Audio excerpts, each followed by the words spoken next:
The importance of creating the proper strategy to expand a case like this, to correct this crowding, but most important than that, to achieve this amount of expansion, okay, in an adult patient, we need to think on how to perform it, okay, because first, we don't have enough space, and second, we need to create a force system with the aligners that can move teeth to this ideal final position. Okay, comparing initial and ideal final, we have a significant expansion to do in both sides.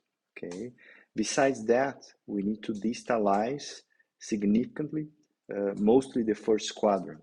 Okay, if we take a look here in the table of movements, we have a distalization of more than 1 millimeter in the second molar in order for us to open space and to also distalize and expand the first molar and the premolars.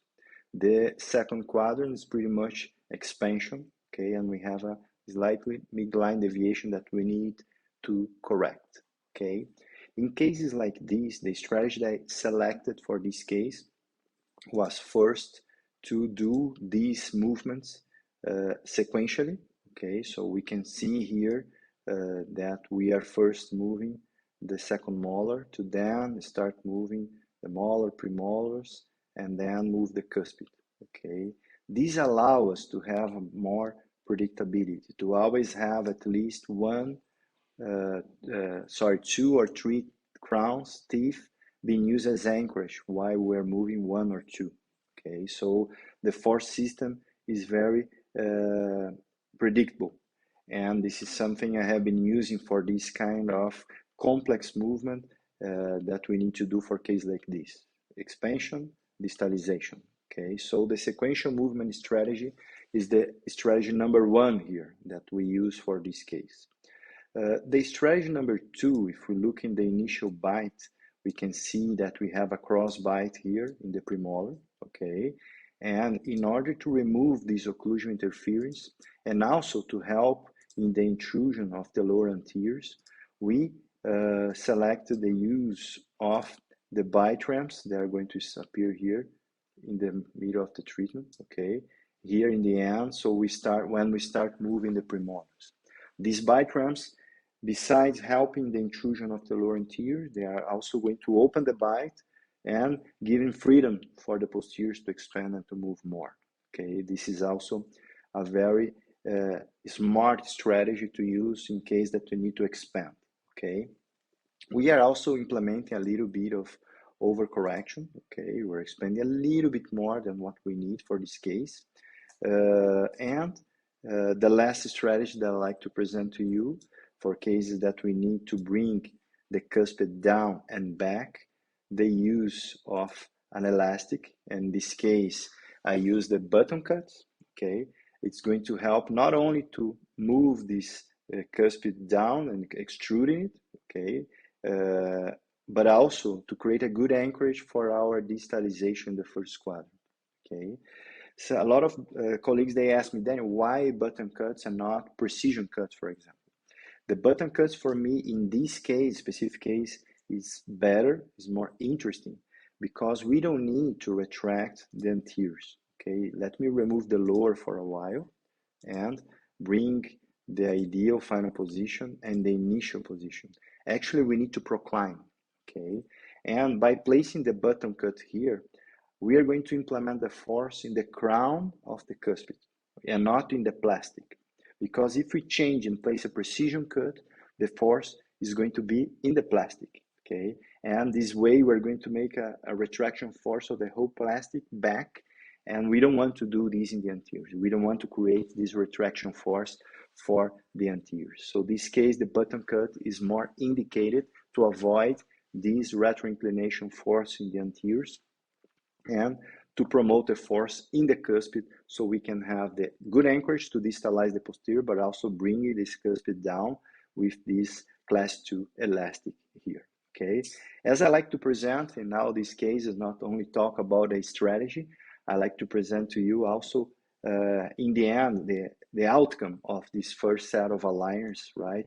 And we have here in our quality control, let me put a little bit bigger, right? close to me here. This is the difference between initial in orange and the position that we achieved after one set of aligners. A huge improvement in terms of expansion, and also our goals to distalize these premolars to move from this initial position to this expanded and more distal position, opening space for the cuspid, we could accomplish. Okay, here bringing the design, we are very, very close to the ideal final position that we plan. Okay, so if we take a look here, minor details in terms of midline, okay, but in general, this is very, very close to what we plan, and comparing here initial and final. Okay, a very interesting case, and the use of these strategies for us to improve the predictability that I mentioned, and summarizing here for you, for cases that you need to do these complex movements, not only distalization or only expansion. We have here expansion, rotation, distalization. To do it sequentially, for me, it's mandatory. Okay, this way you are going to improve a lot the predictability. Besides that, when we are expanding, the use of bite ramps that are going to remove occlusion interference to facilitate this expansion is also very interesting. And the use of this class 2 elastic here, that in this model you can see that we place the button, and why we place the button, so we can move this cuspid down to this position and also distal.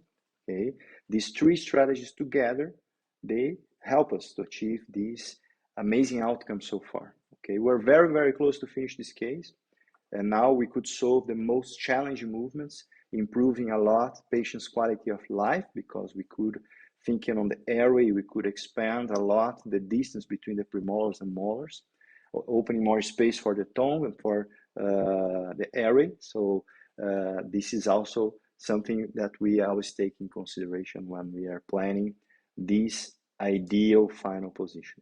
Okay, and finally comparing the position that we achieved with the one that we plan in the software, we're pretty much there, right? Comparing this green, this is the ideal final position, the simulation of the movements before we start any treatment. And here, the position we achieved, we are very, very close. Now, pretty much a very simple additional set of aligners will be necessary for us to complete this case the way we planned from the beginning, okay? Thanks for your attention, and hope to see you soon in some course, congress, or in any other event for orthodontics. Bye-bye.